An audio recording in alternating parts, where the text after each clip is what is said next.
Welcome to the Archives History Day Talk 2021. This event is held in conjunction with Archives Month. Each October during Archives Month, people across the United States gather to participate in programs that recognize and promote the rich documentary heritage of our nation and the importance of archival and historical records in our lives. This year's speaker is Dr. Francis Kerner, a scholar located in England, whose research on the Gamble family has uncovered new information about an 18th century manuscript in our collections, the William Gamble Commonplace Book. Thank you for joining us today, Francis. Good afternoon. I think you can go ahead and begin your presentation by sharing your screen.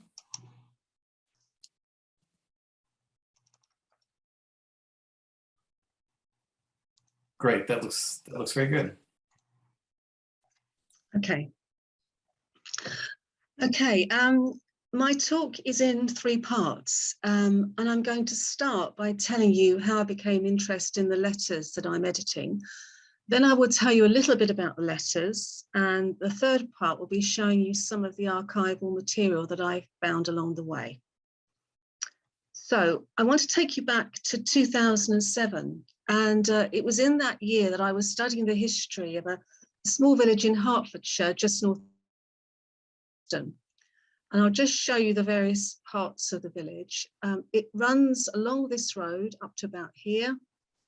The parish church is about half a mile out to the northeast. And then to the west, we have this huge Ashridge estate, which was formerly monastic land. And the monastery was on the site of the present day Ashridge House. So I was studying the local history of this village, and I was looking at various aspects between 1780 and about the 1830s. I was looking at the relationship with the church, poverty, the relationship with that large Ashridge estate that I just showed you, and I was looking at land holding. And in this slide in front of you, you can see that there's a village green that runs along right along that section that I showed you. It runs for about half a mile. And behind this area here, this hedgerow, these were all the properties that sit behind here. So I was looking at, in terms of land holding, which I was studying, I was looking at the property that people owned. So that meant I was looking at title deeds. And I was going through several deeds, which were all very, very similar, made of parchment. And I came across one that was dated 1800, and it was a property that was being sold from a William Garrett to a Major Thomas Gamble. And it was just like all the other deeds until I opened it, and inside a picture of the house that was being conveyed. Now, this particular house is no longer standing. So this picture is really of great significance because clearly we can't see it today. It's been demolished.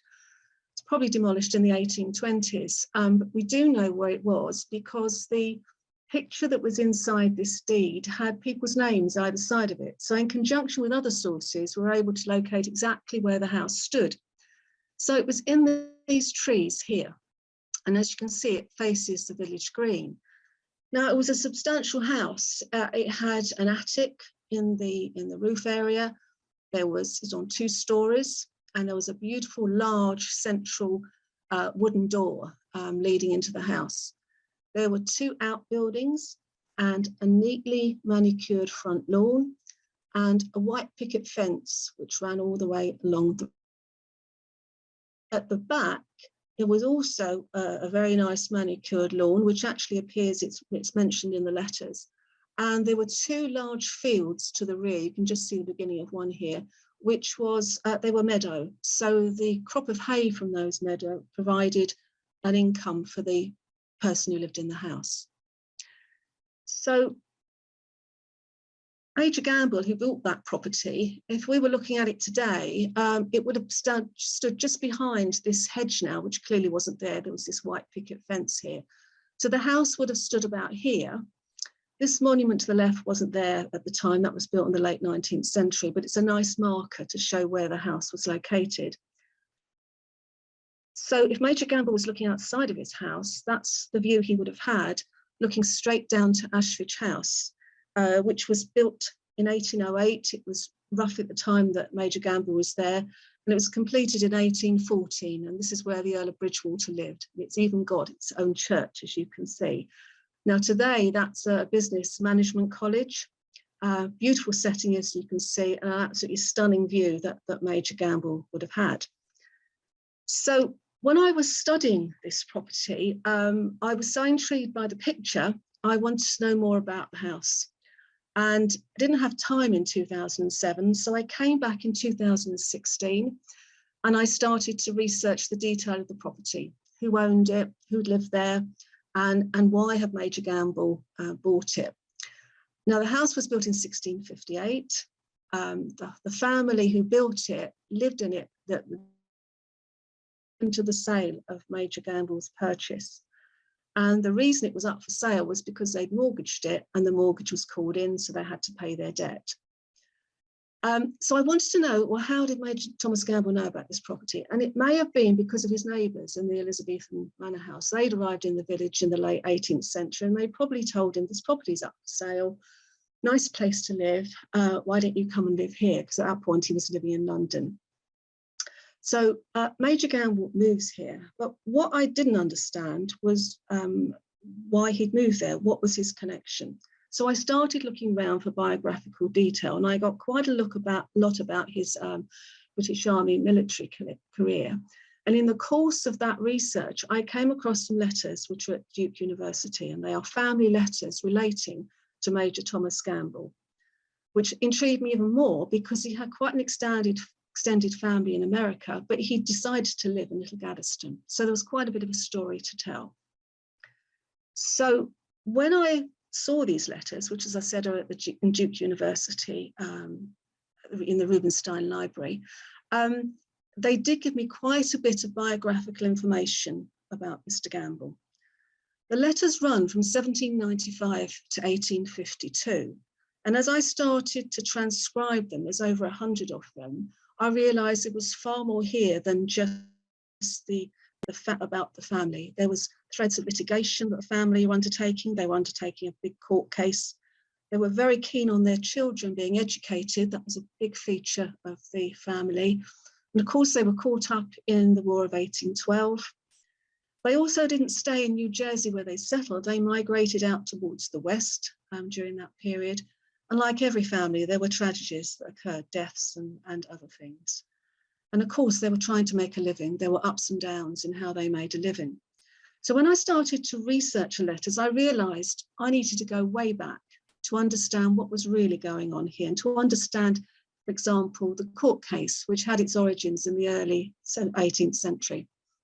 So I started to research how the family came to America, what they did when they got there, how they were affected by the Revolutionary War, which really had an impact on their lives, and how they fared in the New Republic. So it was a whole raft of research that I undertook. So just to give you some of the characters that are in the letters, and so it makes sense, I'll just talk you through this tree. This is a very basic tree, and it only has the main characters that I'm going to talk about when I give you the archival material. So to start with, we've got two characters at the top here, Thomas Gamble and William Gamble, who were brothers. They were born in Scotland, and they both inherited land in America. Thomas Gamble came out to Philadelphia, but he died quite young, and it was his property which was the cause of the court case that we find later on. His brother William Gamble was a linen merchant, and he went to Dublin, and he had a large family. I haven't put all the children there, I've just put the main people that are relevant. The first of which is the eldest son, John. Now, he died in 1760. And he was the one who, because he was the eldest son, inherited William Gamble's property in America. His younger brother was William Gamble, who was born in Ireland, but he died in the Bahamas. And we'll talk about him towards the end of the talk. And then his brother, the youngest brother, Major Thomas Gamble, who settled in Little Gaddesden and bought the house there. And actually didn't stay there. He left in 1812 and he went back to London and he died there in 1821. Now, John Gamble who died in 1760, left a very young son, another William Gamble, who was born in Ireland, and he was sent out to New Jersey, where he settled, to get an education, because he inherited the land that John had. So this land came all the way down from William to John, and William, being the eldest son, he inherited the land. And he died in Washington, D.C. in 1833. Now, he in turn had another large family, and I only just want to mention two people. One is his son, Thomas Gamble, who joined the US Navy and who died in Italy in 1818 while he was serving there. And his sister, Jane Gamble, Connecticut, and married a David Thompson. And that's why the collection's called the Gamble-Thompson collection of letters, because Jane Gamble married David Thompson, and a lot of the letters are from David Thompson to the Gamble family. So that's the connection with the Thompsons. So the first thing I want to show you is, and all the documents I'm showing you, at the bottom you will have the place where they're kept and the reference number. The first one is the Writing Master's Assistant, which is a manual to teach children how to write, how to practice writing, how to sit, how to hold a pen. And it was written by Thomas Powell. Now, Thomas Powell had a private boarding school in Burlington, New Jersey. And he published this book in 1764. It wasn't a great success because it cost 5 shillings and it was quite expensive. But I'm pretty sure that the young William Gamble, who was sent to America as a child to be educated, would have seen this book and may have even practiced some of the practice pages that are in the book. On the left here, you can see what the children had to do to practice their handwriting. I can remember doing something similar when I was young, practicing letters and how to write. And then on the right-hand side, lots of wise sayings, some of them biblical. Young William probably would have had a moral education as well from his copying. So this book is about 30 pages long. Now, the next item I want to show you is a scan of Thomas Gamble. This is the Thomas Gamble who was in the British Army and who retired to Little Gaddesden. This is a copy of his commission from William Shirley, who was Commander-in-Chief at the time in 1755, just when the French and Indian War, or what we call the 7 Years' War, was beginning. Now, this is significant for me because in all of Thomas Gamble's letters, and there are several surviving relating to his military career, he was trying to get promotion all the time. And as part of his promotion, he would often say how long he'd been in the army. And those years always went back to 1755. And this is just wonderful proof, corroboration that, yes, he did join the army in 1755. And he joined in the 44th Regiment of Foot as a lieutenant. But he moved about and he ended up in the 47th Regiment. So he changed regiment quite a while. But this is just a lovely document just to confirm that. Now, while he was in America, he had made several friends in the British Army, one of which was Philip Skene, who famously lost all his land and because of the Revolutionary War, tried to get it back and came back to England, and he died here in 1810. Now, at Fort Ticonderoga, there are several papers relating to Philip Skene in which is correspondence from Thomas Gamble. So we learn a lot about Thomas Gamble and Philip Skene. And this is just Skenesborough in New York State. It's now called Whitehall. And this is where Philip Skene settled and wanted to create a settlement and attract people to come and farm. And here we have a picture of Philip Skene on the left-hand side. And I've got two receipts on the other side of the screen, which the top one, I'm just going to, it's got something on my screen which I want to move. The top one is quite a famous one. It's often quoted in the history of King's College, which became Columbia University, in their history. But for me, it tells us about Thomas Gamble, and I will just read it to you. It says, and this is Andrew Philip Skene writing. This is the son of Philip Skene on the left-hand side. This is Andrew, who was being educated at the college. And he says, a man has informed against me for shooting a gun off in the college yard. I'm sued and obliged to pay 8 shillings as a fine for shooting within the town. Received the same from Mr. Gamble, witness my hand.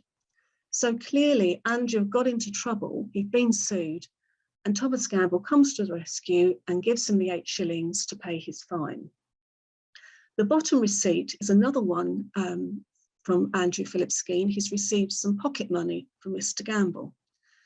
Now, Thomas Gamble was acting as a guardian for Andrew. He gave him lots of money towards his education.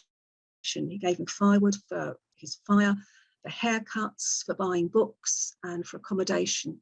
So Philip Skene had great trust in Thomas Gamble, and clearly Thomas looked after him. He got him out of scrapes, gave him money to support him. So a really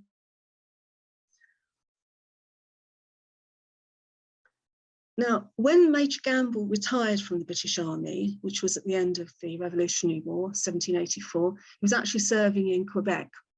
And on the left is a letter in the Haldeman collection. These are letters which are in the British Library in London. It's a whole collection of Haldeman papers, and there's quite a few in there relating to Major Gamble. General Haldeman and Thomas Gamble did not get on. They'd crossed paths earlier on in Major Gamble's career. And there was clearly a problem towards the end of Gamble's time in Canada, because from this letter you can read, Thomas is very unhappy. There's obviously rumours going in the background. He's being spoken about at highest level, and he doesn't know what's going on. And he feels he has to write the final word to General Haldeman before he leaves. Just to say something about this handwriting on the left, it's very distinctive. And if you're turning pages and looking at other letters, as soon as you come across his handwriting, you know it's Major Gamble's. He has a very, very distinctive hand. Now, this is a picture from the University of Delaware Library of Thomas Gamble. This is the son of William, who came out to New Jersey to be educated and who died in Italy in 1818. You often will see pictures of Thomas Gamble in black and white, but I managed to get a nice colour one of him. Now, I've put a quote here in one of the letters because the family were very keen, as I said, they were very keen to have their children educated. And they wanted to get Tommy, as he was known, into the United States Navy. And they thought that if they sent him to England to see their uncle, he would be able to give him money and support him in his education. But they had to get money to send Tommy to England. So the family went to Philadelphia in 1803, and they met with the Biddle family, who were relatives. And they got some money from the Biddle family to help Tommy go to England. And when Tommy came back, he wrote a letter to the rest of the family and said, the old major is a fine, healthy, good-looking man. Now that fine, healthy, good-looking man was in respect that they were thinking he was going to live a long time so that he could support Tommy. That's what they were looking for. They wanted Major Gamble to be able to support Tommy in his education, and he actually did. Now, Tommy did go out again. I think he went twice to Little Gaddesden to see his uncle, but there's another visitor who went to Little Gaddesden, whom Thomas Gamble knew. And at the bottom of this letter, you can see again this distinctive handwriting. This is a letter from Thomas Gamble to Burr, and it was written in September 1808. And you may recall that after Aaron Burr was acquitted of his trial, he went to Europe. And when he came to England, he was treated as an alien because we were very worried about wars going on at the time, troubles at the time. We wanted to know who was coming into the country. And when he came into the country, he was asked who he was going to meet with. And he said 3 people. The first was Jeremy Bentham, the philosopher. The second was a relative of his wife. And the third was Thomas Gamble. So they clearly knew each other. And I just want to read you a section of this letter because it's really quite interesting. So Thomas Gamble is giving Aaron Burr instructions on how to get to Little Gaddesden. And he says at the bottom, a stagecoach sets out every day from the Green Man in Oxford Street at 12 o'clock and arrives here at 7. If you come in a chaise, the route is by Edgware and Watford, 29 miles. So that journey of just under 30 miles was going to take Aaron Burr about 7 hours. And we know that Aaron Burr went to visit Little Galveston a further 3 times. So he went out there 4 times to visit Thomas Gamble and the Earl of Bridgewater and the friends and neighbouring friends who lived in the manor house next door. And he was well entertained. He dined. He was taken to see Roman remains, Roman ruins. He borrowed a book on the history of Hertfordshire from the Earl of Bridgewater. He went for walks, and I think he really enjoyed his stay there. So this was quite a nice thing to happen to Thomas Gamble, to have his friend come out to him. Now, if I just go back to 1803, he had gone to Philadelphia to get money for Tommy to go to England. This is a letter written in 1819, so this is a year after Tommy had died, and it's addressed to Major Gamble. Now, there's a mistake in the letter. Obviously, Charles Biddle wasn't sure what the relationship was, and he says in the year 1803, when your late brother came to the city. Well, it wasn't. It was his great-great-nephew who had come to the city. And he recounts how they come to the city to get money. And he's basically asking for his money back. He knows Tommy's died, and he said, I never would have asked for the money back, but if he's died, if there's anything left to pay, could I have it back? Which is a rather strange thing to do, but he clearly wanted his money back. So this letter ties up with the other one that we have in a completely different collection. Major Gamble had a bank account, and we have all the entries for his bank account. And in the letters, there was a reference to Gosling's Bank. I didn't know what Gosling's Bank was, did some research, and found out it was one of many private banks at the time. And this bank was bought up by Barclays Bank in 1896. And with it came all the archives of the bank, all the ledgers, which is absolute gem for anybody studying bank accounts, money, and people living at the time. Now, this is an extract from 1808. So this is the year that Aaron Burr is visiting Thomas Gamble. But there's an entry in there which I want to point out. Money paid out to Stephen Kemble. Now, Stephen Kemble's famous New Jersey family. His sister married Thomas Gage in the British Army. And Stephen Kemble and Thomas Gamble were lifelong friends. And Stephen Kemble was tasked with giving the money that Thomas Gamble was going to support his great-great-nephew with through his bank account. So in the bank account, we have an entry for £10, 10 shillings, which is 10 guineas, and we get a reference to that in the letters, and the money's gone from Gamble's Gosling's account into Kemble's Gosling's account, and then it gets to Tommy. So it's a nice trail to see how the money has gone from one to another. And just to give you an idea of these ledgers, they are huge and they are very heavy. And this one is dated, this is an 1838 one, and it's the closure of the account of Captain Peter Kemble, who was a relative of Stephen Kemble. So again, massive documents, but full of information. And the final thing I want to talk about, and perhaps the most important for this talk, is William Gamble's commonplace book. And this is the William Gamble who was the brother of Thomas, who died in the Bahamas, and who I now think came to America with Thomas. I think they both came together and went to Albany, because this is where his brother Thomas joined the British Army, and where William Gamble may have joined the army. There is some evidence that he did, but he clearly didn't stay in the army. He was a merchant and he was a Freemason, and he settled in Albany. And this is his commonplace book, a lovely bound volume, where, as you probably all know, commonplace books are books very personal. It's where people put all their personal information, facts that they think are important to them, and just a very personal document. So in here we have several pages which we can find out more about William Gamble.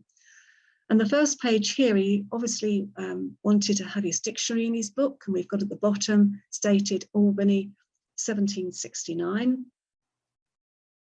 And then another couple of pages, clearly important to William Gamble, was the work of Thomas Astle, who was an archivist and collector of manuscripts, and he transcribed and published very famous documents.